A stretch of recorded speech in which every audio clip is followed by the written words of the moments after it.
Assalamualaikum warahmatullahi wabarakatuh. Waalaikumsalam warahmatullahi wabarakatuh. Salam sejahtera untuk kita semua. Nabi pun. Ya pun. Yang saya hormati Bapak Ibu Dewan Guru beserta staf SDN 40 Kalambawang Tengah, dan selain dihormati juga selalu saya banggakan.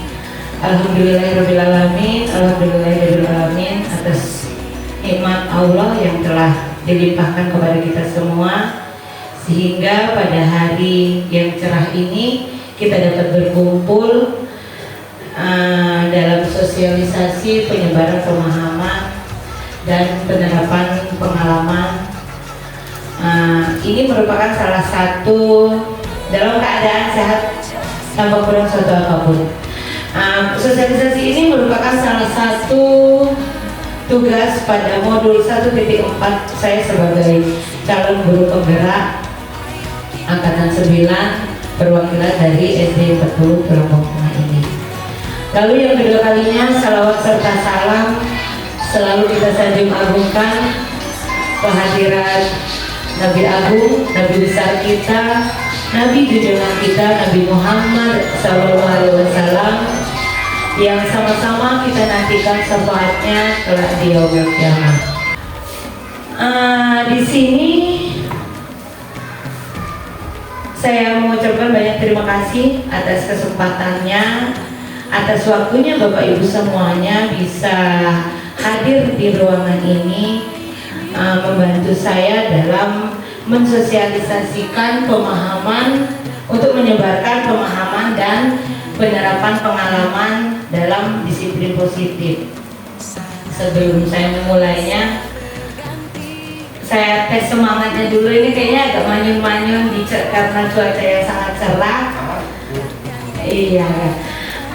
Kita, jika saya menyebutkan SD 40, lihat kita bagaimana ya? Tetap semangat ya. Kayak gitu ya. SD 40 memang oke gitu ya. Jawabannya memang oke. Jika saya berkata SD 40, jawabannya memang oke. 1, 2, 3, SD 40 memang oke. Oke, terima kasih. Lalu tepuk semangat untuk kita semua. Tepuk semangat.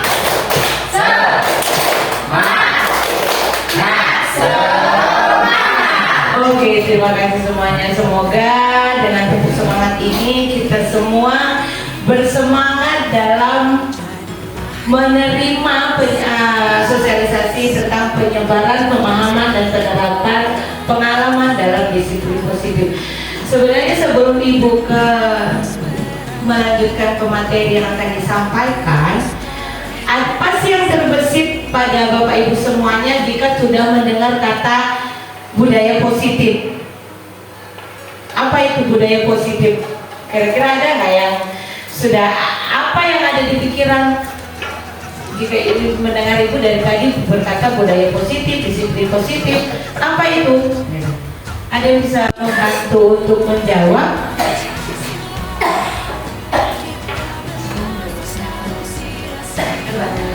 Oh iya, silakan Pak Agus. Saya ya, budaya positif kan, kalau menurut saya budaya positif ini adalah hal-hal yang membudaya atau sering kita lakukan atau yang akan kita terapkan dan bisa dilakukan dalam kegiatan sehari-hari yang bernilai positif. Mungkin karena di lingkungan pendidikan, maka kita membudayakan anak-anak untuk bersikap yang baik, yang dapat menciptakan mereka menjadi karakter yang lebih baik lagi. Mungkin itu okay. Oke, ini secara umumnya. Untuk lebih spesifiknya dari apa yang telah disampaikan Pak Agus itu tepat sekali. Lebih spesifiknya, kalau dia budaya yang kita terapkan di sekolah kita, contohnya seperti apa? Mungkin saling sapa ya. Lalu apa lagi? Iya, membuang sampah pada kotak sampah. Betul sekali Bu Emma. Ngomongnya bisik-bisik sih, jadi nggak terdengar dengan Ibu. Lalu selain itu, nah, tidak saling menyayangi sesama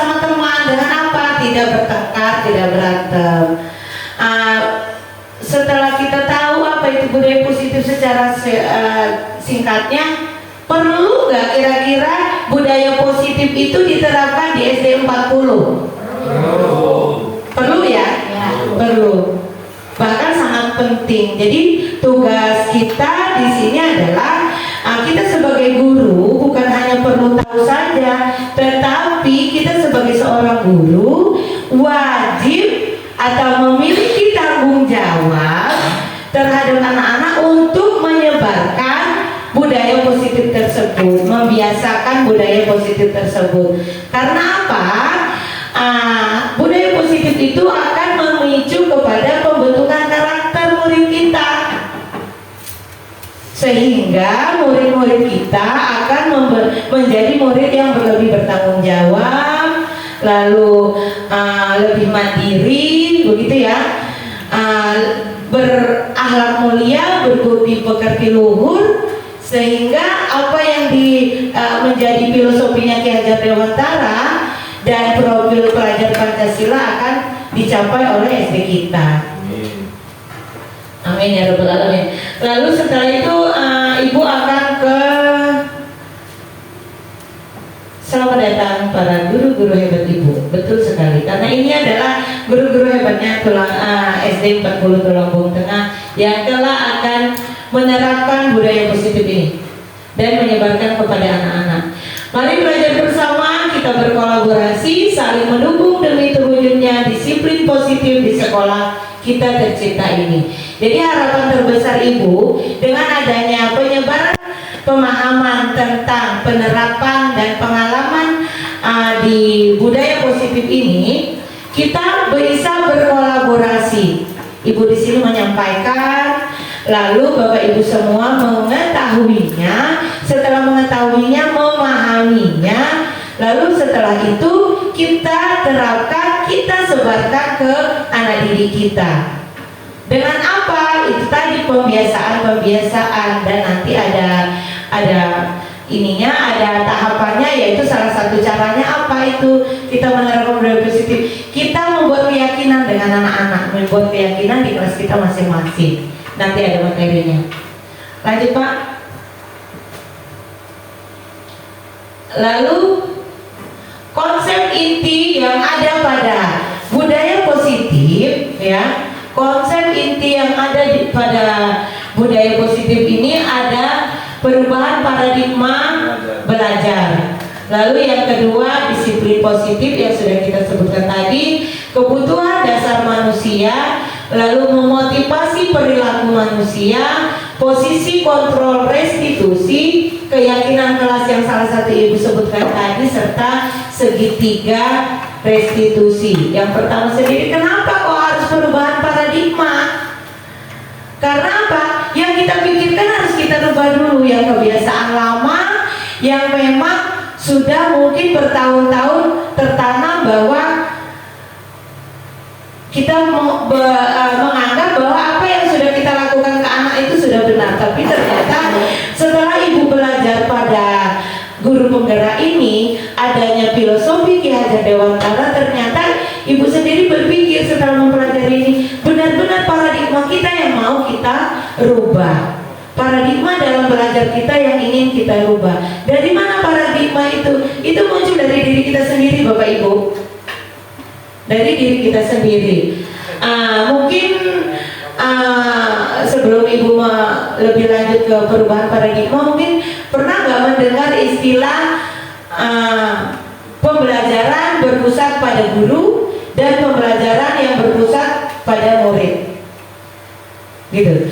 Apa itu pembelajaran berpusat pada guru? Ada yang sudah tahu belum di sini? Membantu ibu untuk menjelaskan.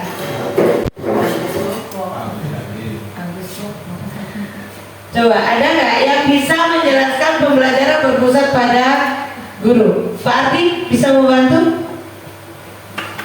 Ya. Pembelajaran berpusat kepada Guru dulu. Nah, kalau pada guru itu biasanya guru ini menggunakan metode ceramah atau menjelaskan, memaparkan seperti siswa. Jadi siswa hanya menyimak, melihat saja gitu, tanpa dilibatkan dalam pembelajaran tersebut. Iya. Saya contoh Pembelajaran yang berpusat pada guru. Kalau yang berpusat pada anak, ada yang bisa memberi contoh? Kalau belajar anak. Ya, Pak Agus lagi boleh. Menurut saya kalau berpusat pada siswa, di sini kita belajar dan dalam kegiatan pembelajaran, maka siswa itu yang kita libatkan. Guru hanya sebagai fasilitator, dia hanya menuntun anak-anaknya sehingga anak-anak itu terlibat aktif dalam pembelajaran dan mencari informasi di dalam pembelajaran itu sendiri. Iya. Ya, jadi itu mungkin dari saya. Oke, tepat sekali bahwa kedua istilah itu benar seperti yang disampaikan oleh Pak Ardi dan Pak Agus, bahwa jika dia berpusat pada guru, hanya guru seperti zaman CBSA dahulu. Anak-anak kita sekarang belajar sampai halaman 30, tolong dibuka. Setelah gurunya menyampaikan sedikit materi yang ada, tolong ya anak-anak kerjakan, dibaca lalu kerjakan halaman sekian. Itu termasuk dalam pembelajaran yang berpusat kepada guru. Karena anak tidak diberi andil, tidak dimintai pendapat, dia inginnya belajar yang seperti apa di dalam kelas pada saat pembelajaran berlangsung. Tetapi kalau yang berpusat kepada anak, kita guru hanya sebagai penuntun. Kalau kayak gitu Bu, nantinya mau-maunya anak aja dong. Ya bukan gitu juga ya. Gitu juga, tapi tujuannya tetap akan kita sampaikan pada awal pembelajaran. Anak-anak sekalian, tujuan kita pembelajaran hari ini adalah ini. Lalu anak dilibatkan, dibuat mereka berkelompok, diminta mereka untuk berdiskusi. Hasil diskusinya kita presentasikan ke depan.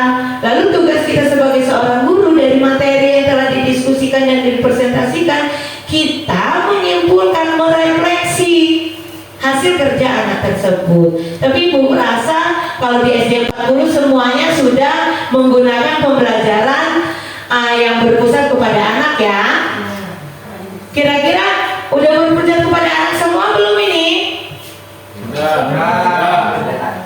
Alhamdulillah. Ya, alhamdulillah sudah ya, dan semoga selalu berlanjut dan selalu kita sebagai guru harus kita merubah paradigma kita bahwa kita sebagai guru hanya menuntun anak dengan keunikan anak itu masing-masing.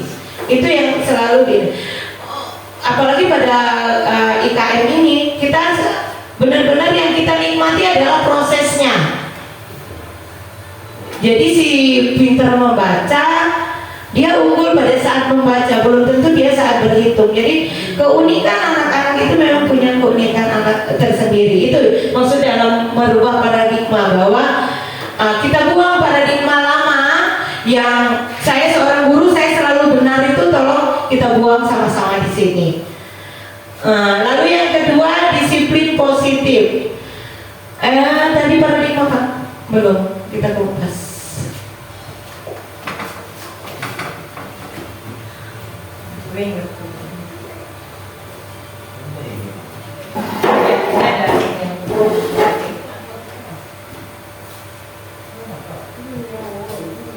Di sini ada pertanyaan pemantik. Ibu hanya ingin menanyakan setuju atau tidak setujunya dengan pernyataan ini ya, atau pertanyaan yang ada di depan ini.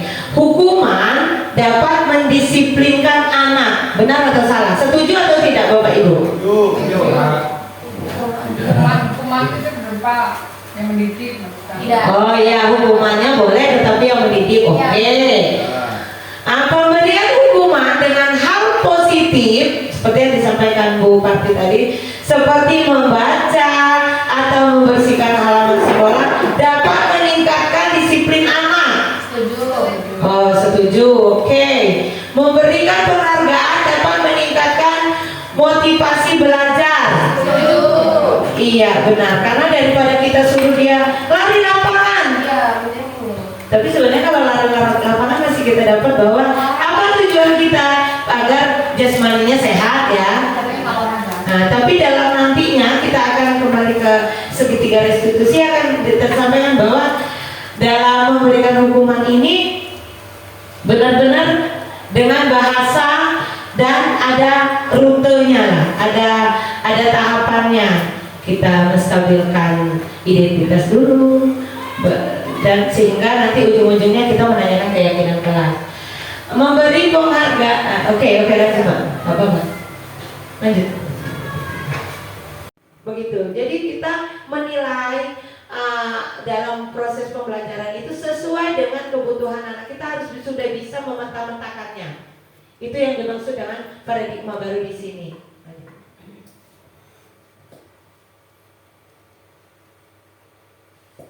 Ya, karena terwujudnya profil pelajar Pancasila itu adalah ada 6 dimensi di sini yang harus dimiliki oleh anak-anak kita. Yang pertama, beriman bertakwa kepada Tuhan Yang Maha Esa. Lalu yang kedua, berkebinekaan global, bergotong royong, kreatif, bernalar kritis serta mandiri. Nah, dari budaya positif ini yang ingin kita bentuk Bapak Ibu semuanya, membentuk anak kita sehingga terciptalah profil pelajar Pancasila seperti juga dengan filosofinya Ki Hajar Dewantara.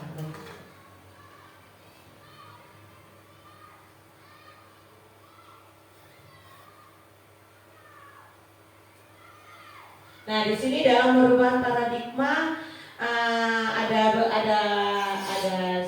ilustrasi cerita kegiatan kepalan tangan. Ada A dan B, Anda dan teman Anda. Sobeklah secari kertas kecil. Tuliskan benda atau sesuatu yang sangat berharga untuk Anda.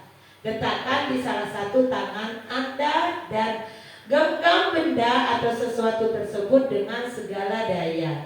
Buatlah sebuah kepalan tangan Anda, yaitu teman-teman yang B tadi, akan mencoba dengan sekuat tenaga. Buatlah sebuah kepala tangan Anda akan mencoba dengan sekuat tenaga dengan berbagai cara meminta Anda memberikan benda tersebut. Si B ini tadi, ya kan? Si B biasa membujuk, mengancam, menghardik, merayu, menguap, apa saja yang dapat membuka kepala tangan. Jadi ada orang yang menggenggam tangan dengan lalu cara kita untuk membuka ini kan ada, ayo buka, kan gitu. Ada yang dengan dipaksa, ada yang dengan rayuan, begitu. Nyamannya itu yang bagaimana? Iya kan? Pastinya akan cepat terbuka jika kita rayu, bukan kita marahi, tolong dulu buka itu kan gitu. Malah semakin ini erat ya. Tapi kalau kita keluarkan kata-kata manis, kata-kata rayuan yang membuat dia terbuai, terbujuk, sehingga dengan sukarela si A ini tadi akan membuka tanpa dipaksa. Begitu. Harus disiplin itu. Saya diminta oleh atasan tidak datang terlambat. Saya diminta dengan kata-kata yang tidak membangun dan membuat ketidaknyamanan pada yang melakukan disiplin itu tadi. Tetapi kita sebagai seorang guru, kita harus menciptakan motivasi intrinsik. Jadi motivasi itu datang dari diri murid itu sendiri, bukan terpaksa karena adanya aturan ataupun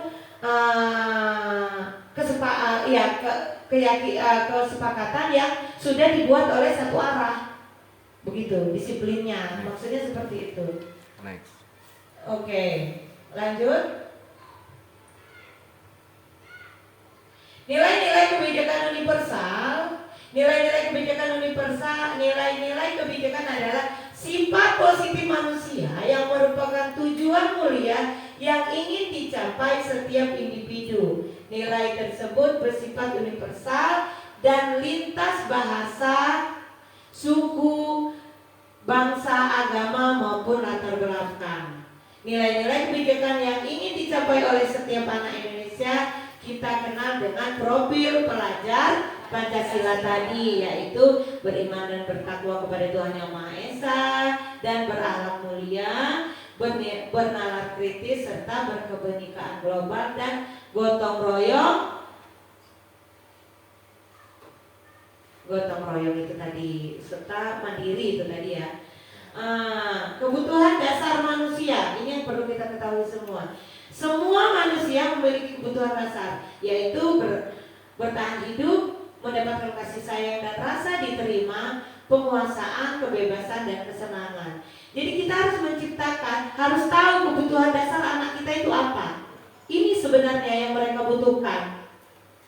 Begitu ya. Bertahan hidup, lalu kasih sayang dan rasa diterima. Bagaimana dia bisa merasa diterima dan diberi kasih sayang kalau dia mengerjakan salah sedikit saja sudah kita marahi, begitu ya? Sudah kita salahkan. Kenapa kamu nggak kerjakan PR? Tanpa kita menanyakan apa penyebab dia tidak mengerjakan PR dengan bahasa yang enak didengar dan menuntut dia yang merasa dia disayangi oleh kita. Mungkin jawabannya akan berbeda Bapak Ibu semua. Kalau kita menanyakan dengan nada yang tinggi atau pertanyaan-pertanyaan atau dengan pertanyaan yang lebih ada bahasa kalbunya lah kalau kata Ibu, bahasa hati gitu ya. Penguasaan, kebebasan. Nah, kebebasan ini tadi kebebasan dalam mereka menyampaikan pendapat dalam diskusi, dalam jadi libatkan anak-anak itu. Lalu kesenangan. Jadi anak-anak biasanya senangnya bukan hanya dalam kelas atau bukan hanya belajar saja, diajak ice breaking, diajak bermain di luar halaman, dia akan mungkin lebih bersemangat seperti itu. Lanjut.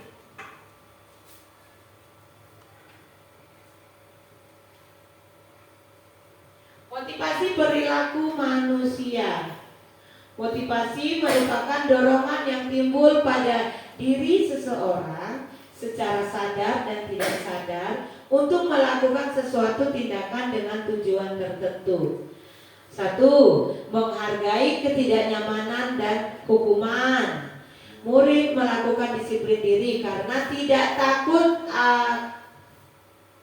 dapat hukuman. Ini merupakan motivasi intrinsik. Jadi mereka melakukannya itu dari dalam diri dia, bukan karena melakukan sesuatu nanti saya kalau datang terlambat di mana bu guru, bukan. Melainkan dia berpikir, saya kalau datang terlambat nanti saya ketinggalan pelajaran, begitu kan? Atau nanti saya nggak ikut berdoa, jadi begitu. Jadi mereka terbangunnya bukan karena ketidaknyamanan atau bukan karena takut akan hukuman itu tadi. Mendapatkan imbalan atau penghargaan dari orang lain. Murid melakukan disiplin diri karena ingin mendapatkan imbalan yang ini merupakan motivasi ekstrinsik. Iya, jadi nanti saya kalau menjawab terus saya akan mendapatkan permen biasanya dari bu guru begitu, atau mendapatkan tepuk tangan yang meriah dari teman-teman seperti itu ya. Lalu yang ketiga, menghargai nilai-nilai kebajikan diri sendiri. Murid melakukan disiplin diri karena sadar akan nilai itu, bahwa itu sangat penting, gitu ya. Lanjut.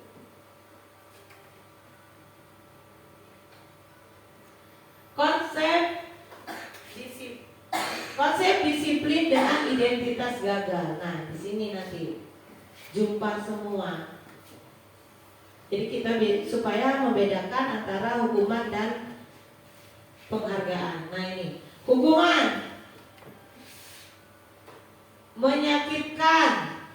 Ya biasanya hukuman itu cenderung menyakitkan ya, merasa tersiksa dia kalau dihukum. Lalu tidak nyaman, muridnya jadi takut.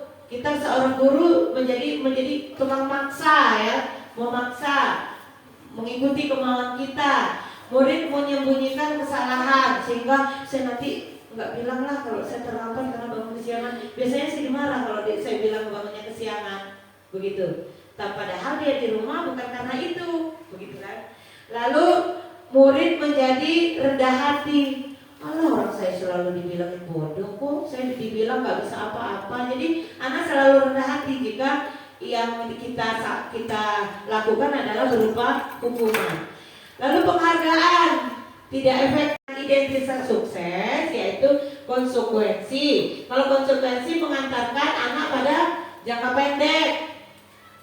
Konsekuensi tadi bisa berupa hukuman tadi ya. Lalu perlu monitoring berkelanjutan, stimulus respon murid menghormati peraturan, murid kehilangan waktu untuk merenungi ke dalam apa yang masalah telah dihadapinya.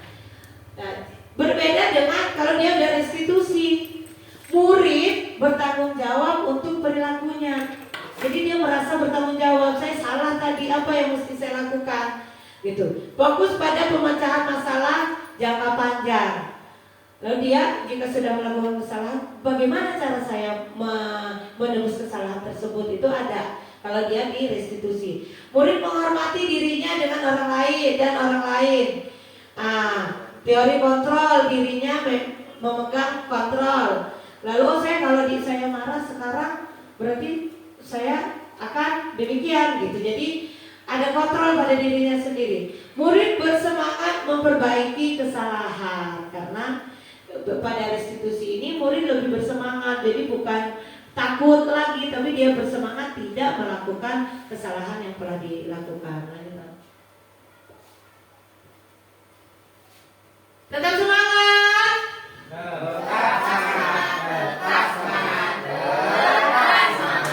Oke, terima kasih. Konsep disiplin positif melalui pendekatan restitusi, sebuah cara menanamkan disiplin positif pada anak. Ini ya di sini. Pengertian restitusi adalah proses menciptakan kondisi bagi murid untuk memperbaiki kesalahan mereka.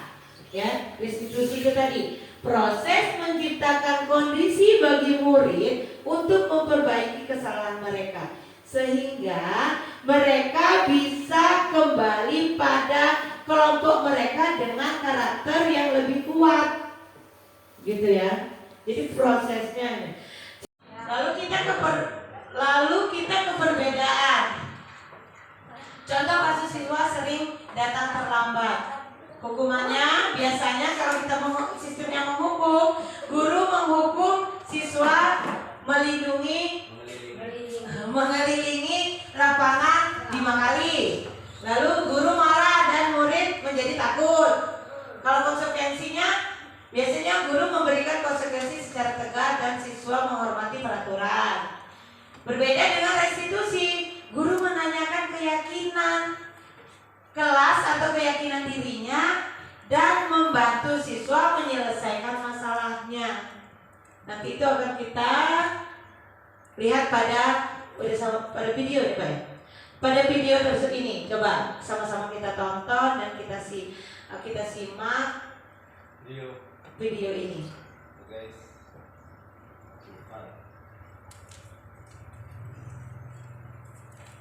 Ada 2 kan Pak? Nah, ini apa? Pelanggan.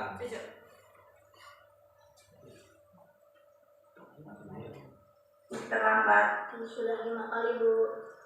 Sering terlambat itu Rezi. Tadi Ibu dengar dari Pak Agus, kamu sering datang terlambat ya? Iya Bu. Menurut ingatan Rezi, sudah berapa kali dalam minggu ini terlambat? Sudah 5 kali Bu. Sering terlambat itu suatu kesalahan bukan? Iya Bu, suatu kesalahan.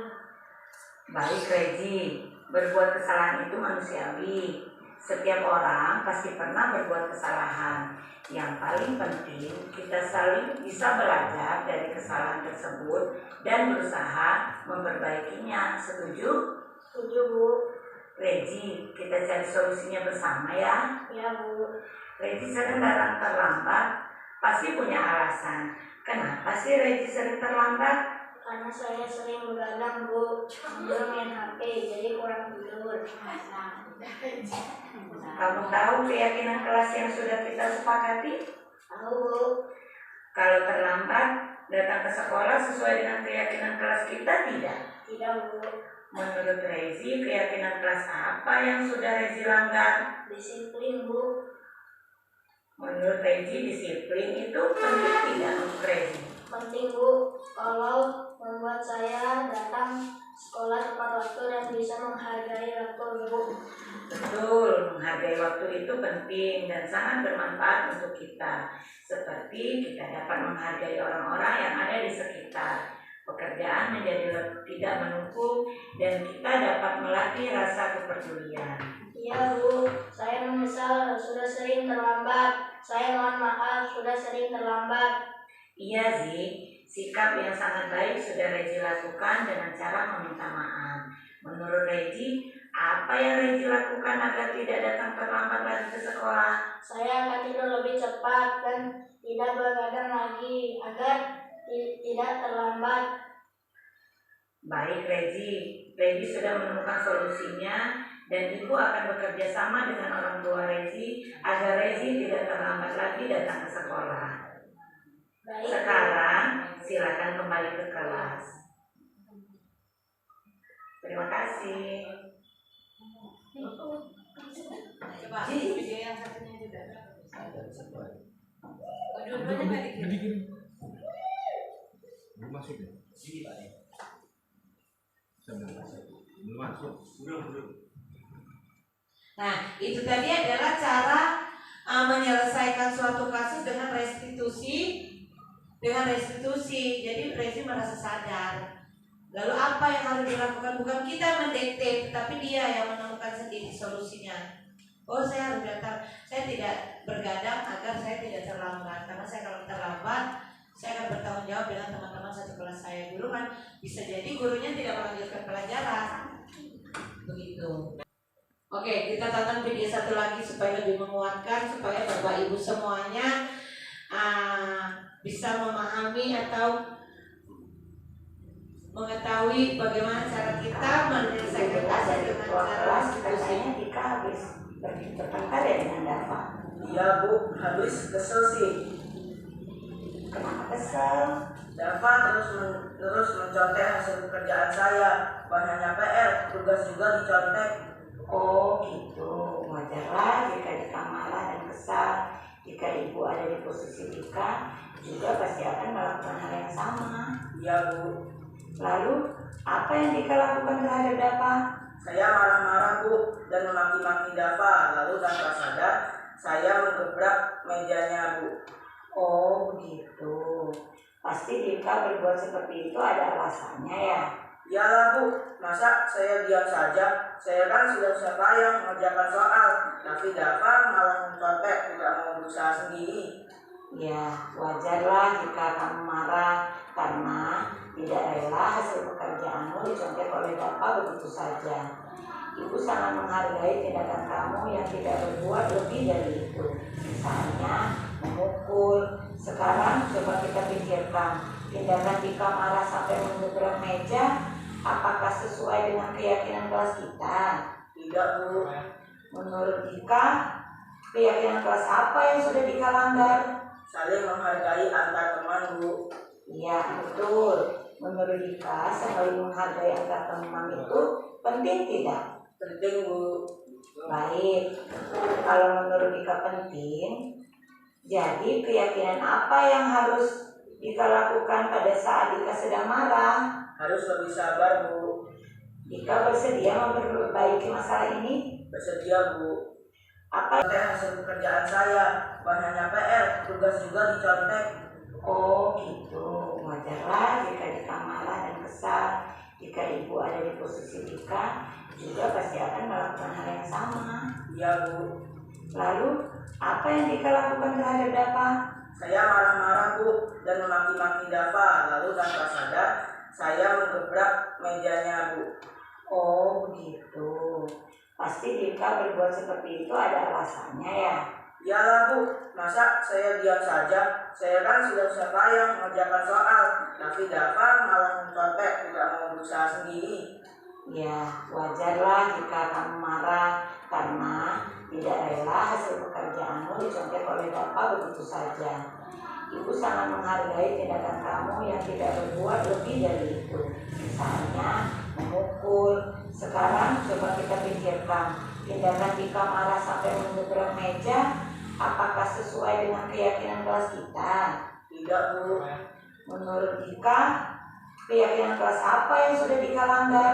Saling menghargai antar teman Bu. Iya betul. Menurut Dika, saling menghargai antar teman itu penting tidak? Penting Bu. Baik. Kalau menurut Dika penting, jadi keyakinan apa yang harus Jika lakukan pada saat Dika sedang marah. Harus lebih sabar, Bu. Dika bersedia memperbaiki masalah ini. Bersedia, Bu. Apa yang Dika lakukan untuk memperbaiki masalah ini? Saya bersedia bersabar dan menahan amarah saya. Dan kalau ada teman saya mencontek, saya akan melaporkan pada guru mata pelajaran atau wali kelas, Bu. Iya, tepat sekali tindakan kamu, Dika. Tetap semangat ya. Sekarang silakan kembali ke kelas. Terima kasih, Bu. Oh ya, sama-sama. Oke, 2 video itu adalah contoh penyelesaian masalah dengan restitusi. Jadi anak yang kita minta memberikan anak yang kita minta menyadari apa kesalahan yang mereka lakukan dan mereka mencari solusinya tersendiri sehingga tertanam dari diri anak itu gitu ya, bukan dipaksa oleh gurunya. Oke, lanjut Pak.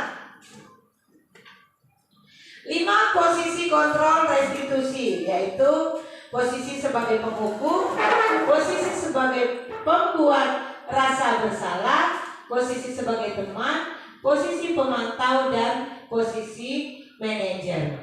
Posisi penghukum itu biasanya guru-guru yang zaman dulu, dia memposisikan dirinya sebagai penghukum. Kalau pembuat rasa bersalah biasanya bukan saja dengan perilaku, tapi kata-kata, kamu ini gak ngerjain PR, kamu gak kasihan ini sama ibu, gitu kan? Itu, oh ya Allah, akhirnya anak itu selalu merasa bersalah. Sebagai teman yang tepat sebenarnya adalah kita sebagai seorang guru memposisikan diri kita sebagai teman dari anak-anak sekalian dengan bukan nanti Bu, saya kalau dari teman nanti saya nggak dihargai, diinjak-injak, tidak, tetapi dengan trik-trik kita tersendiri supaya kita tetap dekat dengan anak-anak, tetapi kita tetap dihargai dia sebagai seorang guru, pemantau, dan manajer. Ya udah otomatis itu kita sebagai seorang guru harus memiliki posisi kontrol sebagai manajer. Nanti Pak.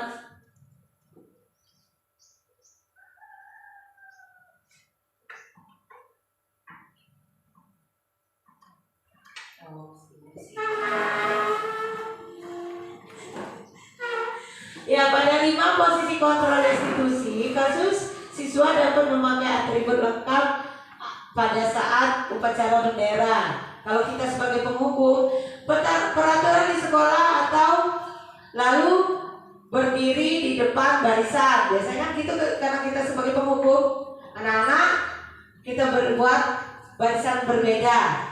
Lalu membuat rasa bersalah. Berapa kali Bu Guru harus memberitahu kamu? Bu Guru kecewa sama kamu. Udah minggu ini nggak pakai dasi, minggu ini nggak pakai dasi lagi. Dan sehingga sebenarnya itu kita sebagai posisi kontrol kita sebagai pembuat rasa bersalah kepada anak. Sebagai teman, ayolah yang tertib Bu. Buat Bu Guru bangga. Kali ini tidak apa-apa, kamu salah. Nah artinya gitu, oh sekarang kamu nggak apa-apa nak, nggak pakai minggu ini, tapi kamu tetap berbalik dengan temannya. Ibu berharap apa besok yang harus kamu lakukan supaya pakaian kamu rapi dan sama seperti temannya. Kita beri pengertian begitu.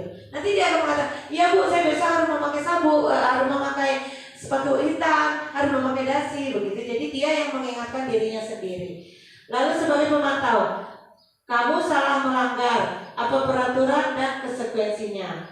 Jadi udah menjas duluan ya ini ya. Manajer, apakah kamu tahu kesalahan? Kira-kira bagaimana kamu akan memperbaiki kesalahan itu? Dengan kalimat yang tidak lembut, maksudnya seperti itu ya. Oke, lanjut. Lalu keyakinan kelas. Mengapa keyakinan kelas? Kenapa kok bukan peraturan? Gitu ya. Ada jawabannya di sini. Deng, deng, deng, deng. Tepuk semangat. Semangat. Oke, di penghujung materi ini agak sedikit kurang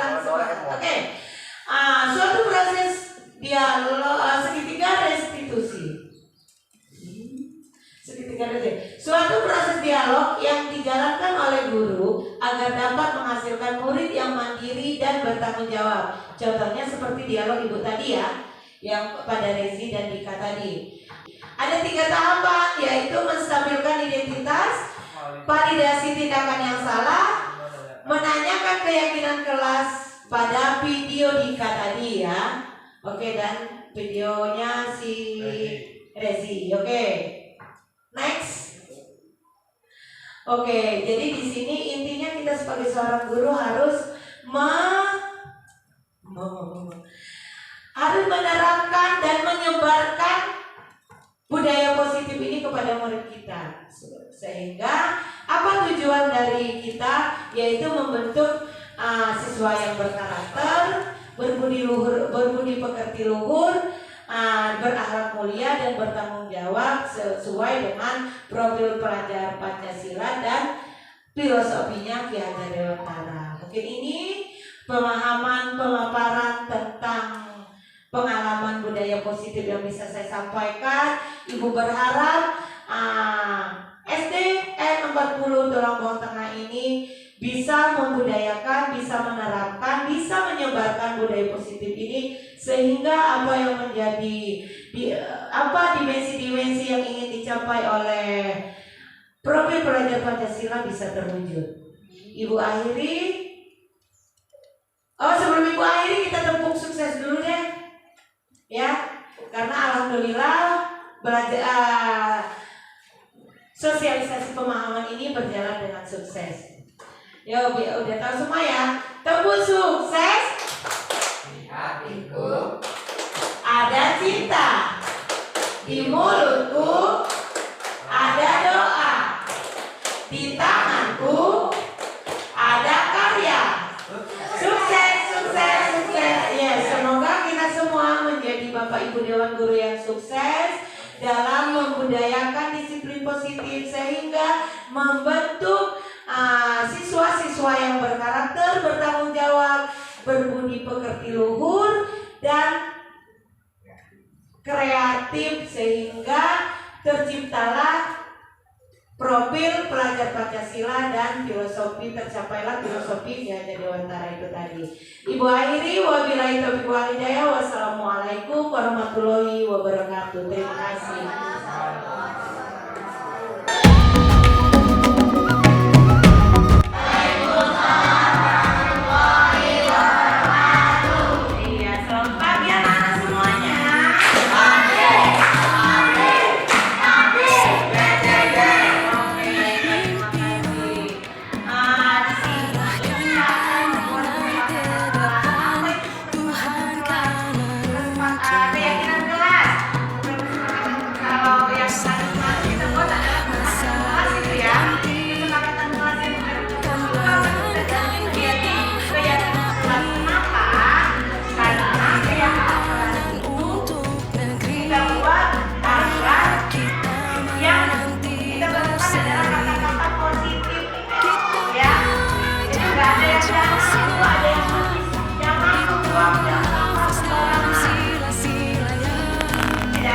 Tetapi diganti dengan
Oke.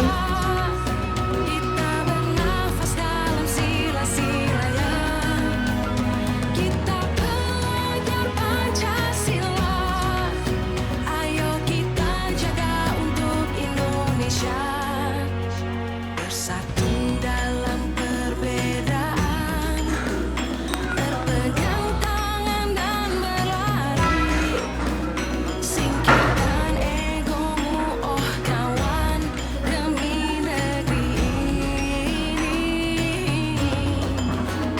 Jadilah generasi emas, cerdas berkarakter itu kita.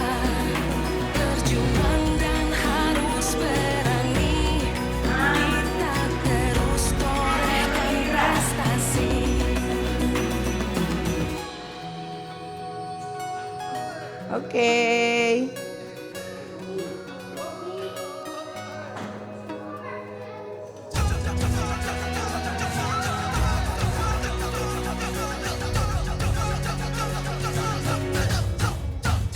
Kita belajar Pancasila.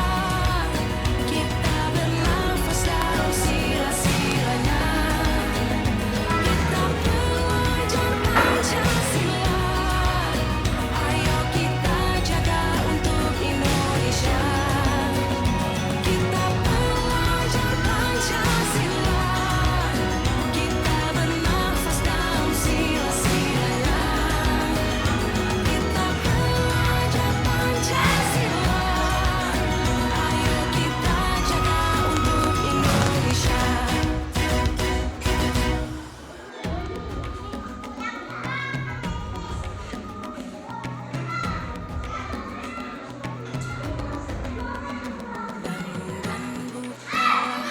Oke. Saatnya meraih mimpimu. Arahkan pandangan ke depan. Tuhan kan menuntunmu. Sadarilah masa berganti. Tantangan kan kita hadapi. Ayo Putri, oh Putri udah. Untuk negeri, era kita menanti berseri. Kita belajar Pancasila. No. Kita bernafas dalam sila-silanya. Kita belajar Pancasila. Ayo kita jaga untuk Indonesia. Bersatu dalam Oke, udah. berpegang tangan. Assalamualaikum warahmatullahi wabarakatuh. Perkenalkan nama saya Nadia dari kelas 5. Perkenalkan nama saya Karisa Dara Putri dari kelas 5. Assalamualaikum warahmatullahi wabarakatuh. Perkenalkan nama saya Muhammad Nur Fadila dari kelas 5. Sangat senang. Senang sekali. Sangat menyenangkan. Penting sekali. Sangat penting. Sangat penting sekali. Menumbuhkan rasa tanggung jawab. Bertanggung jawab. Berkarakter. Bangun